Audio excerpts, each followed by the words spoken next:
साल 2008 एक किताब लॉन्च होती है, नाम इस्लामिक मदरसे बेनकाब। किताब का विमोचन तब के आरएसएस प्रमुख के.एस. सुदर्शन करते हैं। इस किताब को लिखा था एक पत्रकार ने, देश भर खासतौर पर सीमा से सटे इलाकों के मदरसों के बारे में। किताब में मदरसों को लेकर कई खुलासे करने का दावा किया गया। आगे आप समझ ही गए होंगे, किताब पब्लिक हुई और बवाल मच गया। किताब लिखने वाले पत्रकार कहते हैं कि बवाल इतना बढ़ गया कि आतंकी संगठन लश्कर-ए-तैयबा ने उनके सिर पर 20 लाख का इनाम रख दिया। ये पत्रकार थे नवीन कुमार जिंदल, जो फिल वक्त पैगंबर मोहम्मद पर अपने कथित आपत्तिजनक ट्वीट के लिए बेहद कड़ी आलोचना का सामना कर रहे हैं। पत्रकार से नेता बने नवीन जिंदल को बीजेपी ने 5 जून को निष्कासित कर दिया। नवीन पश्चिमी यूपी के मेरठ जिले के रहने वाले हैं। बचपन से ही राष्ट्रीय स्वयंसेवक संघ यानी आरएसएस से जुड़ गए थे। शुरुआती शिक्षा संघ के शिशु भारती विद्या मंदिर में हुई। हालांकि जल्द ही वो सरकारी स्कूल में पढ़ने चले गए। स्कूलिंग के बाद मेरठ यूनिवर्सिटी में आगे की पढ़ाई की, साथ ही संघ के कार्यक्रमों से जुड़े रहे और बाद में बीजेपी में शामिल हो गए। नवीन के पत्रकार बनने के पीछे एक किस्सा है। उस समय घरों में अखबार आने का उतना चलन नहीं था। कारण पैसा था और अखबार की उपलब्धता भी। किसी के घर में एक अखबार आता था। नवीन को अखबार पढ़ने का शौक था। मेरठ में एक जगह ऐसी थी जहां लगभग सारे अखबार आते थे। नवीन वहां जाने लगे। वो बताते हैं कि वहां एक वरिष्ठ पत्रकार मनमोहन शर्मा भी अखबार पढ़ने आते थे। मनमोहन ने नवीन से बातचीत शुरू की। उन्होंने नवीन से कहा, सिर्फ खबरें पढ़ो मत, लिखो भी। और फिर नवीन एक पत्रकार बन गए। नवीन कुमार ने बतौर पत्रकार अपनी पहली नौकरी साल 1990 में पंजाब केसरी अखबार से शुरू की। कुछ समय काम करने के बाद वो दैनिक जागरण गए और उसके बाद राष्ट्रीय सहारा अखबार। राष्ट्रीय सहारा में नवीन 6 साल तक रहे और फिर समय की मांग के साथ टीवी की दुनिया में आ गए। टीवी पत्रकारिता में नवीन की पहली सबसे लंबी और आखिरी पारी जी न्यूज के साथ रही। टीवी में नवीन ने आतंकवाद और क्राइम पर अपनी पकड़ बनाई।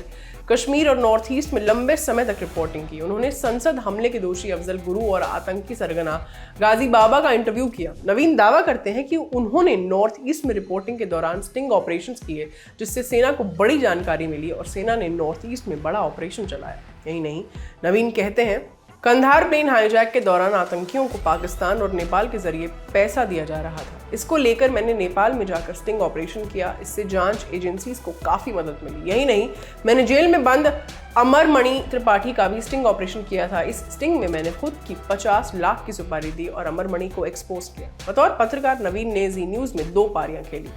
वे वहां कुल 16 साल तक काम करते रहे। नवीन बताते हैं कि यहाँ पहली बार उनकी भर्ती रिपोर्टर के तौर पर हुई थी और यहीं वो ग्रुप एडिटर के पद तक पहुंचे। नवीन दावा करते हैं कि टीवी में क्राइम का पहला शो वही लेकर आए थे, नाम था क्राइम फाइल्स, जिसके बाद क्राइम रिपोर्ट के नाम से वो जाना गया।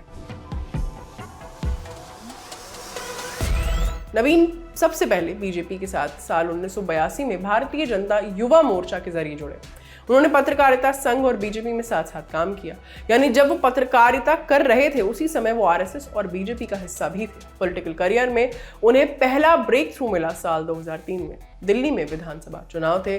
शीला दीक्षित की सरकार थी। बीजेपी ने नवीन कुमार जिंदल को गीता कॉलोनी से टिकट दिया। गीता कॉलोनी सीट को अब लक्ष्मी नगर सीट के नाम से जाना जाता है। शीला दीक्षित को चुनाव जीतने में कोई दिक्कत नहीं हुई। 47 सीटें जीत कर वो लगातार दूसरी बार सीएम बने। लेकिन शीला की जीत में नवीन को नुकसान हो गया। कांग्रेस के अशोक कुमार वालिया के सामने नवीन जिंदल चुनाव हार गए। अशोक वालिया को 45,163 वोट्स मिले थे, जबकि नवीन को 20,311 वोट्स ही मिल सके। इसके बाद नवीन को बीजेपी ने टिकट नहीं दिया, लेकिन वो संगठन में एक्टिव रहे। बीजेपी युवा मोर्चा के जरिए नवीन राजनीति में अपना करियर आगे बढ़ाते रहे। बीजेपी की तरफ से Bharatiya Janata Yuva Morcha anti terrorist cell बनाया गया था, क्योंकि नवीन टेररिज्म पर पहले भी काम कर चुके थे, इसीलिए उनको इस सेल का राष्ट्रीय संयोजक बनाया गया। द इंडियन एक्सप्रेस की एक रिपोर्ट के अनुसार केंद्र में जब बीजेपी के नेतृत्व वाली वाजपेयी सरकार थी तब नवीन को सुरक्षा दी गई थी। बाद में कांग्रेस की सरकार आने के बाद साल 2008 में नवीन से सुरक्षा वापस ले ली गई। मई 2014 में मोदी सरकार बनने के 2 साल बाद 2016 में उनको फिर से सुरक्षा दी गई, लेकिन पिछले साल अक्टूबर में उनसे एक बार फिर से सुरक्षा वापस ले ली गई थी। साल 2008 में नवीन ने मदरसों पर किताब लिखी। वो कहते हैं कि नॉर्थ ईस्ट और सीमा से सटे इलाकों में रिपोर्टिंग के दौरान उन्हें कई मदरसों के बारे में पता चला। नवीन दावा करते हैं, इन मदरसों में मौलानाओं की लिखी किताबें पढ़ाई जाती हैं जिनमें शिक्षा के नाम पर कुछ नहीं होता। इन्हीं को एक्सपोज करने के लिए मैंने किताब लिखी। किताब के विमोचन के बाद काफी बवाल मचा। देश भर के उलेमा ने सम्मेलन बुलाया। इस सम्मेलन में कहा गया कि देश में पहला हिंदू आतंकवादी नाथूराम गोडसे था और दूसरा नवीन कुमार जिंदल। कुछ दिन बाद मुझ पर लश्कर-ए-तैयबा ने 20 लाख का इनाम रख दिया।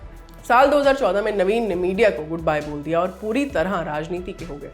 दिल्ली में जब मनोज तिवारी बीजेपी के प्रदेश अध्यक्ष बने तब नवीन को दिल्ली बीजेपी का प्रवक्ता बनाया गया था। उनके बाद आदेश गुप्ता दिल्ली बीजेपी के अध्यक्ष बने तो नवीन को मीडिया प्रभारी बना दिया गया। लेकिन 5 जून अभी 2022 को बीजेपी ने नवीन कुमार जिंदल को पार्टी से निकाल दिया। पार्टी ने उन्हें निकालते हुए कहा कि नवीन ने सोशल मीडिया पर सांप्रदायिक सद्भावना भड़काने वाले विचार प्रकट किए हैं।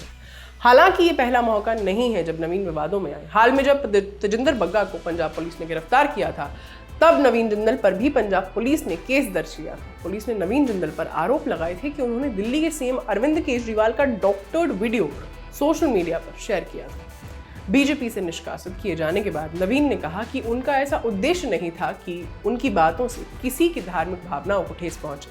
द लल्लन टॉप से बातचीत में नवीन ने कहा कि उन्हें और उनके परिवार को धमकियां मिल रही हैं। ये भी आरोप लगाया गया कि पिछले कुछ घंटों से उनके घर पर बाहर कुछ लोग रेकी कर रहे हैं। ये सारी जानकारी एकत्रित कर आपके लिए लिखी थी हमारे साथी सौरभ ने। कैमरा के पीछे है पंकज, मैं हूं आस्था। अपना ख्याल रखिए और देखते रहिए द लल्लन टॉप। शुक्रिया।